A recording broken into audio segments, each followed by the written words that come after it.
বাবা, ঘোড়ার ভিডিওটা দেখে আমি তো অবাক, আই এম তো পুরো অবাক।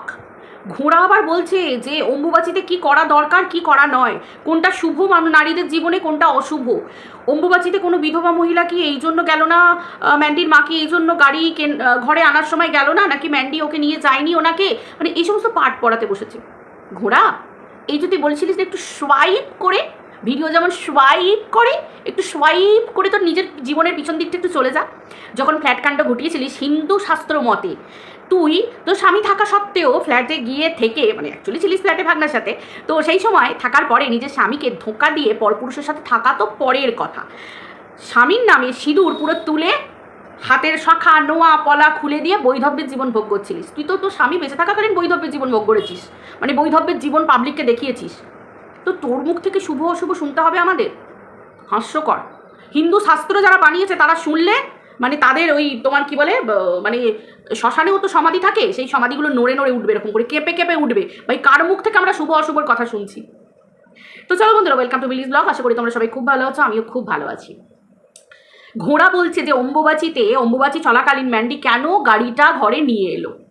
দেখো, প্রথমত এই যে অম্বুবাচী নিয়ে মানুষ যে ভুল তথ্যগুলো ছড়ায়, দেখো অম্বুবাচী অ্যাকচুয়ালি করে আমরা জানি কারা, যারা বিধবা মানুষ। মানে কি, প্রথমত বিধবা কথাটাই না বড্ড কানে লাগে, মানে যাদের স্বামী নেই, স্বামী হারিয়েছেন, মানে তাদের স্বামী গত হয়েছেন, সেই মানুষেরা অম্বুবাচী করেন। কেন না, অ্যাকচুয়ালি হিন্দু শাস্ত্র মতে অম্বুবাচী জিনিসটা কি বলতো, হিন্দু শাস্ত্র মতে আসল কাহিনী হচ্ছে আমাদের যে পৃথিবী, বসুমাতা, আমাদের যে ধরিত্রী মা দেবী, এই বসুমাতার ঋতুর পরিবর্তন হয়, মানে ঋতুস্রাব হয়, মা ঋতুমতী হন। আর তার জন্যই আমাদের প্রকৃতি একটা ভারসাম্য বজায় রাখার জন্য এই সময়টাকে হিন্দু শাস্ত্র মতে কিছুটা মেনে চলার কথা বলা হয়। যেমন কৃষিকাজ, নতুন বীজ বপন, তারপরে নতুন গাছ বসানো, তারপর হাল চালানো মাঠে, মানে কৃষিকাজ সংক্রান্ত এই সমস্ত জিনিস বন্ধ করে রাখা হয়। এবার মা যেহেতু ঋতুমতী হন, যেহেতু একটা নারীর কাছে এটা লজ্জার বিষয়, আমরা যেটা ভাবি যে মার ঋতুমতী হন, যেটা আমরা ভাবি যে লজ্জার বিষয়, অ্যাকচুয়ালি এগুলো লজ্জা নয়। অ্যাকচুয়ালি ব্যাপারটা হচ্ছে যে যেহেতু নারী অঙ্গ, সেহেতু আমাদের নারীর শরীরে যেহেতু লজ্জা সরম হায়া থাকে, আমরা তাই এই মানে ঋতুর ব্যাপারটা, ঋতুমতির ব্যাপারটাকে আমরা কি করি, এটা আমরা লজ্জার বস্ত্র হিসেবে আমরা অঙ্গে ঢাকা দিয়ে রাখি। কিন্তু অ্যাকচুয়ালি এটা লজ্জা নয়। ঘটনাটা হচ্ছে, মা যখন ঋতুমতী হন তখন মা মানে একটা নারী, আমাদের মানে কি বলবো, আমাদের ধরিত্রী মাতা, মানে আমাদের পৃথিবী বসুমতী, তিনি একজন নারী। তাই নারী তখন মুখ দেখান না, সেই জন্য মা দুর্গা, মা লক্ষ্মী এবং অনেক মন্দিরে কিন্তু মায়ের মন্দিরে পর্দা দিয়ে ঢেকে রাখা হয়, মুখ দেখানো হয় না। এবং যেহেতু এটা সময়, এবং এই ঋতুমতির কথা নিয়েও কিন্তু বলা আছে যে যখন মা ঋতুমতী হন তখন কিন্তু কি হয়, যে আমরা জানি মা কামাখ্যার পুজো হয়। মা কামাখ্যা, মানে আসামের কথা বলছি, মা কামাখ্যার পুজো হয় এবং সেই সময় ঝর্ণা দিয়ে লাল মায়ের ওই রক্তস্রাব আসে, সেটাই ঝর্ণা আকারে চলে আসে মা যখন ঋতুমতী হন। এই জিনিসটা অত্যন্ত শুভ জিনিস।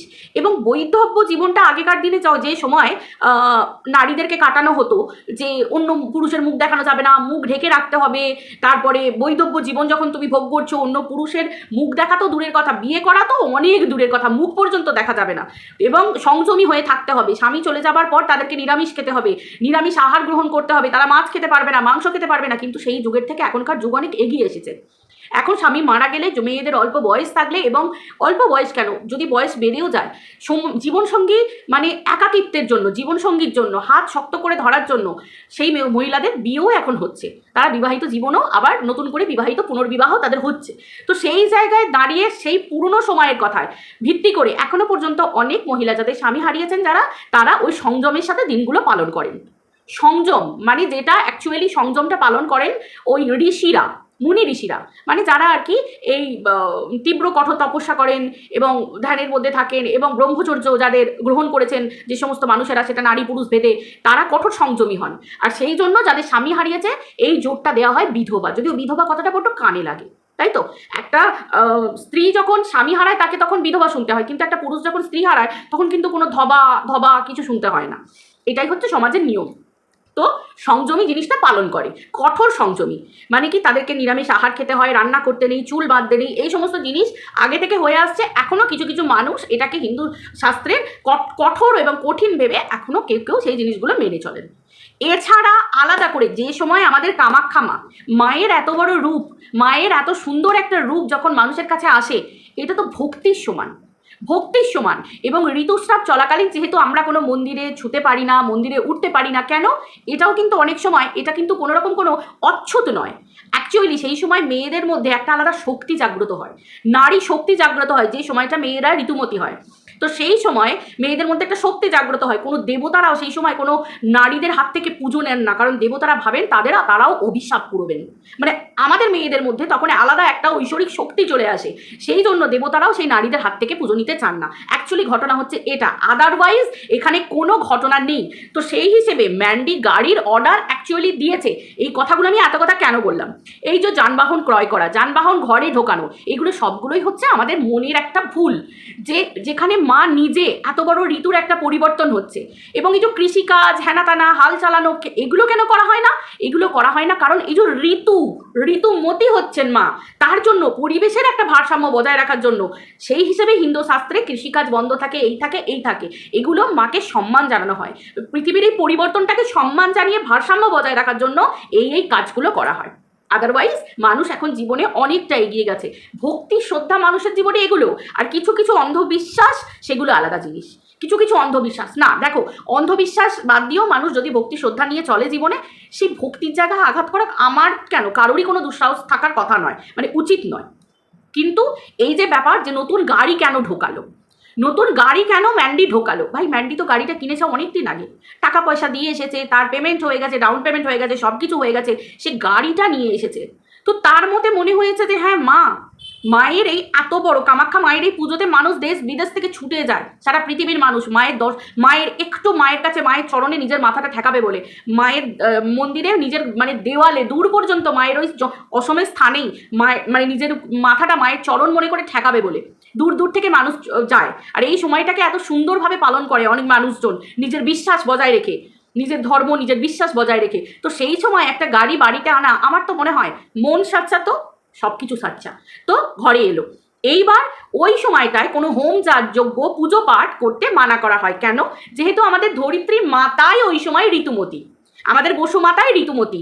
তো সেই জন্য এই যে আমি বললাম যে বড় বড় দেবতারাও, পুরুষ মানে দেবতারা দেবীদের কাছ থেকে পুজো নিতে গেলে সেই সময় দেবতারা নিজেদেরকে মনে করেন যে তারা পাপ কুড়োচ্ছেন, কারণ সেই নারীর মধ্যে মানে সেই বসুমতীর মধ্যেও এবং আরও নারীদের মধ্যে, পৃথিবীতে যে আমাদের ধরাধামে যে আমরা নারীরা ভগবানের দ্বারা সৃষ্টি হয়েছি, আমাদের মধ্যে একটা ঐশ্বরিক ক্ষমতা চলে আসে। এই সময় যদি আমরা পুজো পাঠ করি, ঠাকুরের চরণে হাত দিই, দেবতাদের চরণে, সে ভগবান শিব বলো, নারায়ণ বলো, বিষ্ণু বলো, বাবা সত্যপীর বলো, যাই বলো না কেন, সেটা নাকি কি হয়, সেটা নাকি তোমার দেবতাদের চরণে হাত রাখা মানে এই সময় তাদের পাপ কুড়োনো। সেই জন্যই এই জিনিসটাকে বারণ করা হয়। তাহলে পুজো পাঠ করাটা যাবে না। তাহলে চণ্ডী পাঠ, তারপরে তোমার কি বলে ওই যে চণ্ডী পাঠ করে হোম যাগযজ্ঞ, তারপরে কোনো পুজো, গাড়ি পুজো, এই পুজো ওই পুজো, এই সমস্ত জিনিসগুলো বারণ করা হয়। আদারওয়াইজ কোনো কারণ নেই।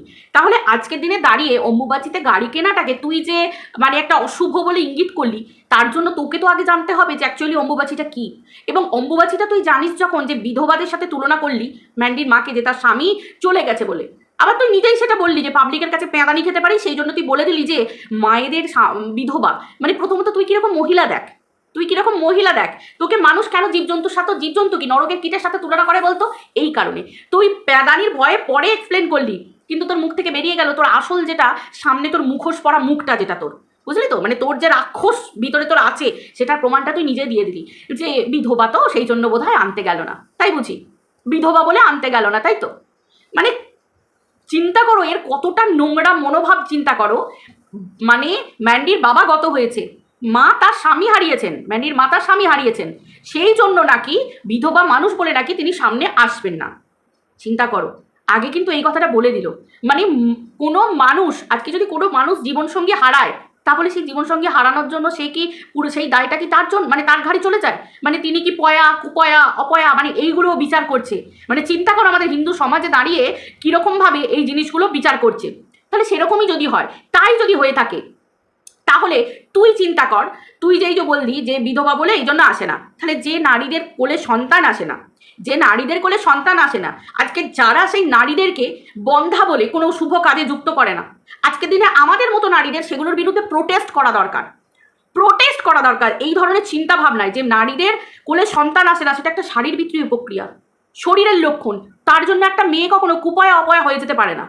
তো তুই সেই জায়গাটাকে ইন্ডিকেট করলি যে বিধবা, তো সেই জন্য ওর মা ভেবেছে যে সামনে আসবো না। চিন্তা কর, কিন্তু তুই এটাকে এক্সপ্লেন করলি না যে বিধবা কেন ভাই এইসব চিন্তা ভাবনা নিয়ে কেন ভাই আসে, আমি তো এই জিনিসগুলোকে সাপোর্ট করি না। ওই একটা বারও তো সেটা বললি না। মানে তুই চিন্তা কর তুই কতটা বিষাক্ত, কতটা নোংরা আমাদের এই সমাজের ক্ষেত্রে। আরে তুই তো সমাজের ক্ষেত্রে নোংরা না হলে তুই কখনো মা হয়ে ছেলের সাথে শুয়ে পড়তে পারিস, ছেলের হাতে সিঁদুর পড়তে পারিস, ভাগনার হাতে সিঁদুর নিতে পারিস, ভাগনার নামে শাঁকাপলা পড়তে পারিস, ভাগনার সাথে ফুলসজ্জা করতে পারিস, দিনের পর দিন 10 বছরের ছোট ভাগনাকে নিয়ে শারীরিক সুখ ভোগ করতে পারিস, নিজের ওই ঘরের ভেড়াটাকে ঠকিয়ে, নিজের ভেড়াটাকে ঠকিয়ে। তোর লজ্জা করে না? ফ্ল্যাট কাণ্ড ঘটানোর সময় নিজের সিঁদুর মুছে দিয়ে শাঁখা পলা নোয়া খুলে রেখে দিয়ে বৈধব্যের জীবন ভোগ করেছিলিস? আমরা নারীরা কখন মানে নারীদের কখন সিঁদুর মুছে দেয়, শাঁখা পলা খুলে দেয়? কখন স্বামীর দেওয়া নোয়া শাঁখা পলা মেয়েদের হাতে ওঠে আর সেই সিঁদুর কপালে ওঠে? আর কোন সময় মেয়েদের সেই সিঁদুর তুলে দেওয়া হয়? বারবার তুই বিধবার দিকে যে ইঙ্গিত করিস, সেই জীবনে তুই সধবা থাকা অবস্থায় বিধবার জীবন তো তুই ভোগ করে নিয়েছিস। তার মানে বুঝতে পারছিস, তুই তাহলে সমাজের পক্ষে কতটা ক্ষতিকর। তারপরে তুই আবার অন্য মানুষদেরকে ইঙ্গিত করছিস, তাই না? আর এবার হলো সম্পর্কের মূল্য তুই কি বুঝবি? সম্পর্কের মূল্য মানে তো তোকে ক্যামেরা করে করে দেখাতে হয়। শ্বশুর শাশুড়ির বিবাহ বার্ষিকী, শ্বশুর শাশুড়ির জন্মদিন, তোকে ক্যামেরা করে করে পার্টিকুলার দেখাতে হয়, পার্টিকুলার ডেতে তোকে শ্বশুর শাশুড়ির সাথে ওপরে খেতে হয়।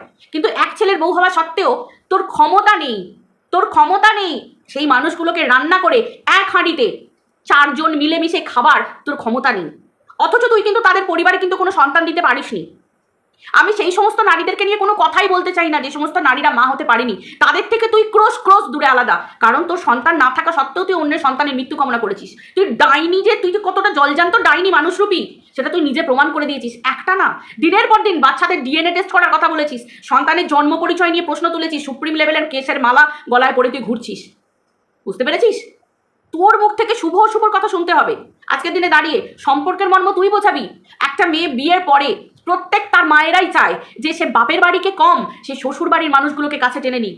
বাপের বাড়ির মানুষ তো নিজেরই হবে, মা বাবা এরা তো নিজেরই হবে, কিন্তু শ্বশুর বাড়ির মানুষদেরকে আপন করে নেওয়াটাই মেয়েদের সব থেকে বড় কাজ। সে তার ননদের সঙ্গে সম্পর্ক রেখেছে, জানি তো তোর জ্বলন হবে, কারণ তোর ননদ তোর এখন শাশুড়ি হয়ে গেছে। ভাগ্নের সাথে শুয়ে পড়েছিস, ফুলসজ্জা করেছিস, সিঁদুর পড়েছিস ভাগ্নের হাতে, তার মানে তোর ননদ এখন শাশুড়ি। ওই যে বললাম না, ছোট থেকে বাপকে মামা, মামাকে বাবা, এই সমস্ত মানে বলা পরিবেশে বড় হয়েছিস, তো সেই জন্য সম্পর্ক তোর কাছে গুলিয়ে যায়। সম্পর্কের মর্ম তুই বুঝবি না, ঘরেরটাকে ভেড়া বানিয়ে রেখে দিয়েছিস, স্বাভাবিক ব্যাপার। সম্পর্কের মূল্য তুই কি বুঝবি, তাই না? সম্পর্কের মূল্য তুই কি বুঝবি, কে কাকে প্রায়োরিটি দেবে, কে কাকে কি দেবে। ঠিক আছে, কোনো বাবা মা হাঁ করে বসে থাকে না যে আমার বৌমা বা আমার কে কখন আমাকে কি করবে প্রায়োরিটি দেবে। ম্যান্ডি তো গাড়ি কিনে আনার পরেও, হ্যাঁ এখনকার দিনে ছেলে মেয়ে ছোট গাড়ি, সে তার ননদকে নিয়ে গেছে, তার বর গেছে, তার সন্তান গেছে, আকাশ গেছে, সবাই মিলে এসে আনন্দ করছে, দেখাচ্ছে, শ্বশুরমশাইকে দেখাচ্ছে, সবাইকে দেখাচ্ছে। ছেলেমেয়েরাই তো বাবা মাকে সারপ্রাইজ দেয়, দেখো আমরা কি করেছি দেখো। বুঝতে পেরেছিস? তুই মর্ম বুঝবি না, তোকে তো লোকের পিন্ডি চটকেই খেতে হবে।